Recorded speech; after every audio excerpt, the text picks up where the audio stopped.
Gaur eta bihar artean Leiberri Zentroal, Tolosaldea Garatzeneko egoitzan, goizeko 9:00 ilunagako 9:00 enplegunea deitzen da. Bertan, gaur eta bihar artean 61 lanpostu edo kontratu egingo dira.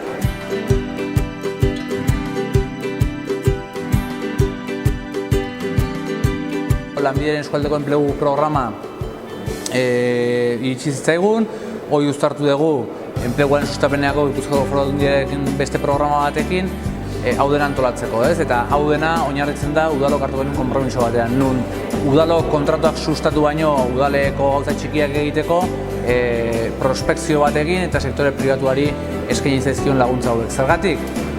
Sektore pribatuan langabetu hauek eta lanean hasten diren langabetu hauek jarraipena behin kontratuta amaituta jarraipena izateko aukera dituztelako.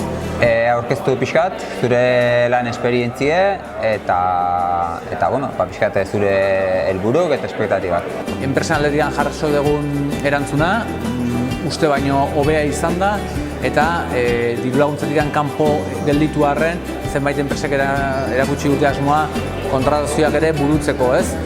Aipatu ere 60 lanpostu inguru hauen artean erdia gutxi gorabehera sektore industrialean izango dela eta eskualde industrialaren neurrian motorra indartzeko balio dute, beraz berri positiboa da, ez? Tolosaldea Garatzenek aukera eman zigun, beraiek zeuzkatela kurrikulum batzuk eta asmo horrekin, ze jende aurkezten den eta hori da. Hemen gaude, jendea aukeratzen eta nik uste badau, jendea badau, jende egoki ere momentuz batzuk nik uste topatu ditugula eta... Ez da erresa. Ze esperientziko jendea aurkezten den eta ze jarrera pertsonalak ikusten diteun eta pixka bat horren arabera erabakiko dugu ze pertsona aukeratu. Guri azkenen lan mordo bat hein eman zaigu. Aurretik egin beharreko aukerak eta goiedena ein eman zaigu eta gu gaude azkeneko errematea ematen eta azkeneko aukeraketak egiten. Noski lan honek asko errestu digu.